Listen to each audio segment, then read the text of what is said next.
గోవులను చట్టానికి విరుద్ధంగా వధశాలకు తరలిస్తున్న సందర్భంలో అనేక సంవత్సరాలుగా గోవులను రక్షించేటువంటి ఒక ధర్మ కార్యం కోసం నిరంతరం పాటుపడుతున్నటువంటి బజరంగ్ దళ్ కార్యకర్త Sonu Singh Prashanth Singh pi m a party గుండాలు కాల్పులు జరపడాన్ని మేము తీవ్రంగా ఖండిస్తున్నాం. ఇది ఒక దుర్మార్గమైన చర్య. ప్రభుత్వము చేయాల్సిన పనిని ప్రభుత్వము పోలీసులు చేయలేని పరిస్థితుల్లో గోవులను రక్షించాల్సినటువంటి బాధ్యతను గుర్తించి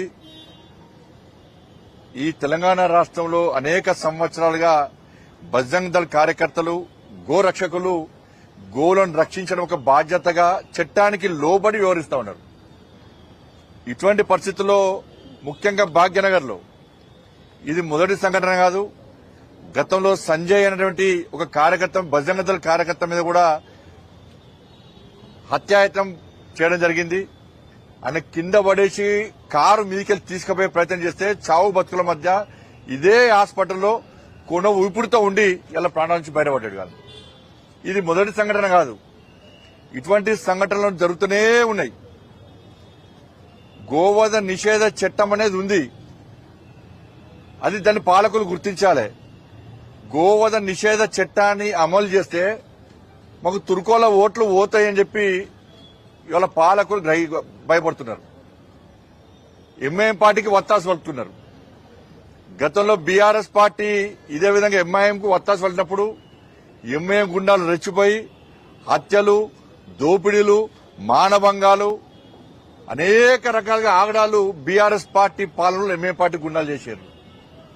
ఇవాళ కాంగ్రెస్ పార్టీ పాలనలో అంతకంటే ఘోరమైనటువంటి సంఘటన జరుగుతుంది. నిన్ననే నిజామాబాద్లో తెలుసు మనకు ప్రమోద్ అనే వ్యక్తిని ఇలా ఎంఏ పార్టీ గుండా ఏ విధంగా హత్య చేసిండు.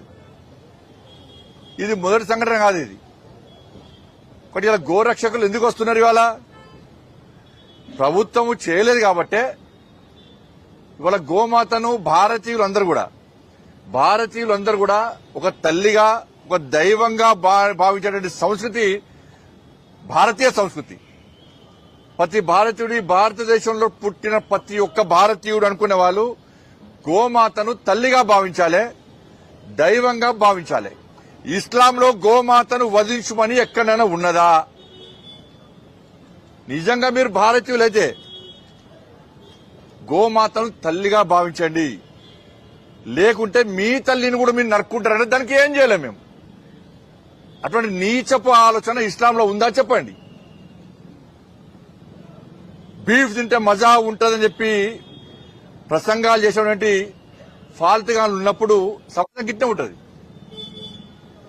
ఇలా మళ్ళీ చెప్తున్నా నేను, ఇస్లాంలో గోవును వధించమని లేదు, గోవును తల్లిగా భావించమని చెప్పి భారతీయ సనాతన ధర్మం చెప్తున్నది. మీరు ఇదే గోమాతను ఈ విధంగా వధిస్తే మీ తల్లిని మీరు నరుక్కున్నట్టే. అట్లా నరుక్కోవడానికి సిద్ధమైతే మీ ఇష్టం, అది మీ కర్మ, మీ విజ్ఞత వదిలేస్తున్నాం. అది వాళ్ళ ఎన్ని రోజుల సహనము, ఓ సహనానికి అద్దు ఉంటుంది. కానీ దాన్ని ప్రభుత్వం ప్రికితనంగా భావిస్తే గిట్టే ఉంటుంది. ఇలా ముఖ్యమంత్రి గారు వచ్చి గోశాలలో పెడతాను. గోశాలలు ఎందుకు పెడుతున్నావు? గోశాలలు నువ్వు ఫస్ట్ గోవధ నిషేధ చట్టాన్ని అమలు చేయి. ఇవాళ మీరు అమలు చేయకుంటే మా తల్లిని మేము కాపాడుకునే ప్రయత్నం చేస్తే, మా దైవాన్ని మేము కాపాడుకునే ప్రయత్నం చేస్తే, మా ధర్మాన్ని మేము రక్షించుకునే ప్రయత్నం చేస్తే, ఎవరైతే అవమానపరుస్తుండో, ఎవరైతే వధిస్తుండో వాడు మంచోడైపోయాడు. ఎవరైతే చట్టాన్ని కాపాడాలని చెప్పి చట్టానికి అనుగుణంగా పోలీసులకు, ప్రభుత్వాన్ని సహకరించే ప్రయత్నం చేస్తే వాళ్ళ మీద తప్పుడు ప్రచారాలు అవుతున్నాయి. వాళ్ళ పోలీసు వాళ్ళ ప్రెస్ మీటింగ్ పెట్టారు. ఏం పెట్టారు? నేను దయచేసి మీడియా యాజమాన్యం విజ్ఞప్తి చేస్తున్నా, దయచేసి తప్పుడు ప్రచారాలు మీరు ప్రచారం చేయకండి. మళ్ళీ రిక్వెస్ట్ చేస్తున్నాను. పోలీసు వాళ్ళు చెప్పిందంతా అబద్దం. జూబ్లీ ఎలక్షన్స్ ఉన్నాయి కాబట్టి అక్కడ హిందువులందరూ ఓటు బ్యాంక్ గా మారుతున్నారు కాబట్టి ప్రభుత్వము పోలీసుల మీద ఒత్తిడి తీసుకొచ్చి ఇవాళ ప్రశాంత్ సింగ్ అనే వ్యక్తి మీద, ఒక గో రక్షకుని మీద తప్పుడు ప్రచారం చేసే ప్రయత్నం చేస్తున్నది. దాన్ని మీడియా ద్వారా ప్రచారం చేసే ప్రయత్నం చేస్తున్నది. మీడియా యాజమాన్యానికి 2 చేతులు జోడించి రిక్వెస్ట్ చేస్తున్నా, ఈ ప్రచారాన్ని బంద్ చేయండి. మా పర్సనల్ రిక్వెస్ట్. ఇది ధర్మాన్ని మీరు కూడా అవమానపరిచిన అవుతారు. ధర్మాన్ని రక్షించండి.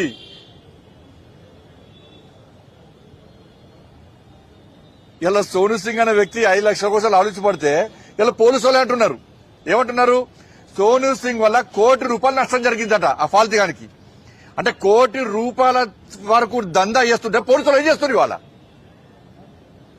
₹1 కోటి దందా నష్టం చేస్తున్నారు. పక్క నష్టమైంది ఈ పంత మరదంతరాలు. వ్యాపారానికి నష్టం వచ్చిందని పోలీసులు భావిస్తున్నారు. కానీ మనిషిని చంపి బుల్లెట్ ఎక్కడి నుంచి వచ్చింది? రివాల్వర్ ఎక్కడి నుంచి వచ్చింది? రివాల్వర్లు పెట్టి ₹1 కోటి దందా చేస్తున్నప్పుడు కూడా పోలీసుల చెక్ పోస్టులు ఏమైనాయి? పోలీసులు ఎందుకు పట్టించుకుంటలేరు? రివాల్వర్లు ఎక్కడి నుంచి వచ్చినాయి? నువ్వు రివాల్వర్ గురించి మాట్లాడు, కాల్పులు జరిపిన దాని గురించి మాట్లాడు. దాని గురించి మాట్లాడకుండా 5 లక్షలు డిమాండ్ చేసిందట, ₹1 కోటి దందా నష్టం చేసిందట, అందుకే కాల్పులు జరిపినట. అంటే నిందితులు సమర్థిస్తున్నారు వీళ్ళు. ఇలా మీ బతికెందుకే ప్రభుత్వం? మీదికి వచ్చి బొట్లు పెట్టి పూజ చేసుకున్నాడు. కేసీఆర్ కట్ట చేసిండు, రేవంత్ రెడ్డి గదే చేస్తున్నాడు. కేసీఆర్ గిరే గోవను పెట్టి పూజ చేసిండు యాగాలకు ముందు. గోవధనం నిషేధించడం అమలు చేయబడి చేయలే. గోవులను వధిస్తే కూడా బజరంగ దళ కార్యకర్త దాడి చేస్తాడో కేసీఆర్ పడుచుకోలే. పోయి పాపం తలిగింది, పాపం పండింది, ఫామ్ హౌస్ పడ్డాడు. ఇలా రేవంత్ రెడ్డి సర్కార్కి అదే జరుగుతుంది. ఇవాళ మీరు ఓట్ల కోసం కక్కుర్తి పడితే, హిందువుల మనోభావాలు దెబ్బతీసే ప్రయత్నం చేస్తే, హిందువుల దైవాన్ని కించపరిచే ప్రయత్నం చేస్తే, హిందూ ధర్మాన్ని హేళన చేసే ప్రయత్నం చేస్తే, గో రక్షకులు అవమానపరిచే ప్రయత్నం చేస్తే, గో రక్షకులు తప్పుడు ప్రచారం చేసే ప్రయత్నం చేస్తే మీకు కేసీఆర్ కు పట్టిన గతి కంటే హీనంగా పడుతుంది విషయాన్ని గుర్తుంచుకోండి. అందుకే రోజుకో మంత్రి కొట్టాడుతున్నారు, ఓలుమోలు తిట్టుకుంటున్నారు. ప్రభుత్వం ఉంటుందా పోతుందా అనే పరిస్థితి వచ్చిందంటే గిదే పాపం తెలుతుంది. పాపం గిదే తెలుతుంది.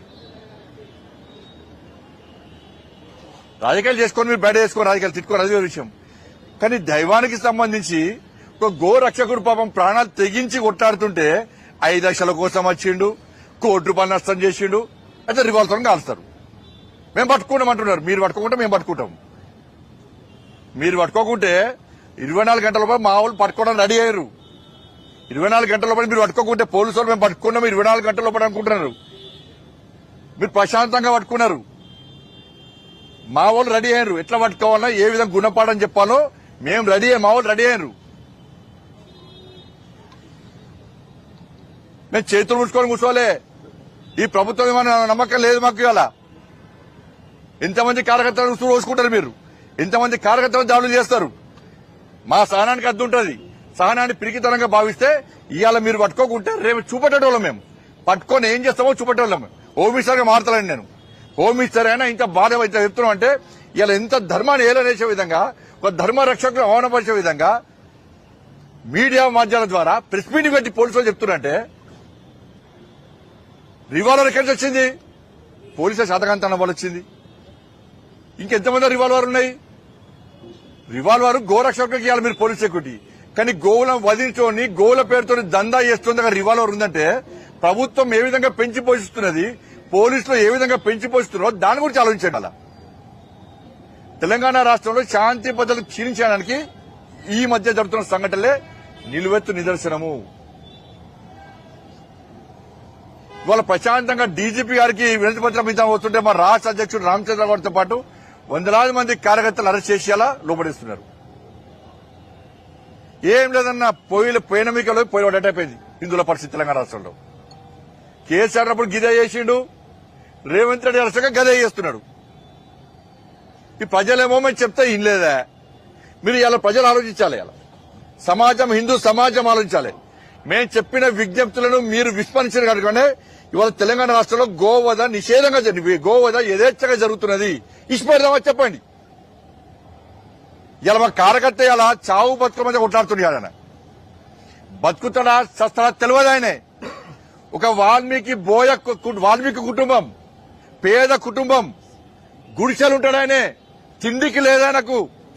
అలా భార్య పిల్లలకు వాళ్ళ అమ్మ చాలా బట్టలు లేవు, వేసుకోవడానికి బట్టలు లేవు, కాళ్ళకు చెప్పులు లేవు, చినిగిన బట్టలు వేసుకొని తిరుగుతున్నారు. ఈయనట 5 లక్షలు అడిగిండట.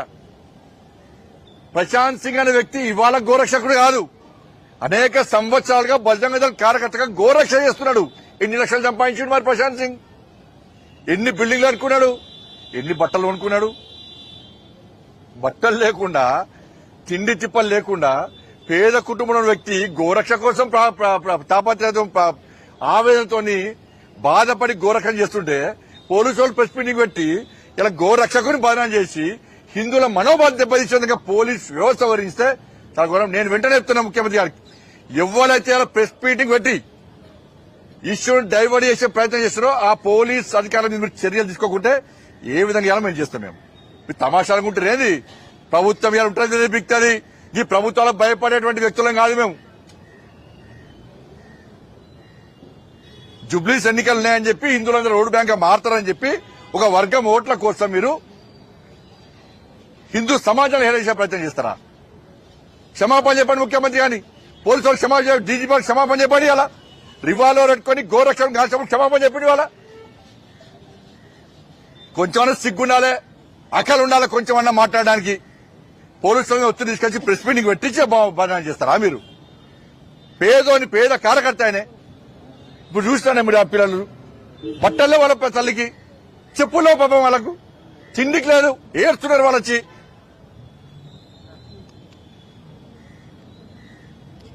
దోసుకొని వాళ్ళు దోసుకున్నారు, వీళ్ళు దోసుకున్నారు. కాబట్టి మళ్ళీ నేను హెచ్చరిస్తున్న ప్రభుత్వాన్ని, తప్పుడు ప్రచారం బంద్ చేయండి. మీరు ప్రభుత్వం వెంటనే పోలీసు వాళ్ళు వాళ్ళ వ్యాఖ్యలు వెనక తీసుకోవాలి. మీరు క్రియేట్ చేసి వీళ్ళతో వాళ్ళతో స్టేట్మెంట్ ఇప్పిస్తే హిందూ సమాజం నమ్మదు. దాని మీద వెంటనే పోలీస్ అధికారుల మీద చర్యలు తీసుకోవాలని చెప్పి వాళ్ళ భారతీయ జనతా పార్టీ డిమాండ్ చేస్తా ఉన్నది.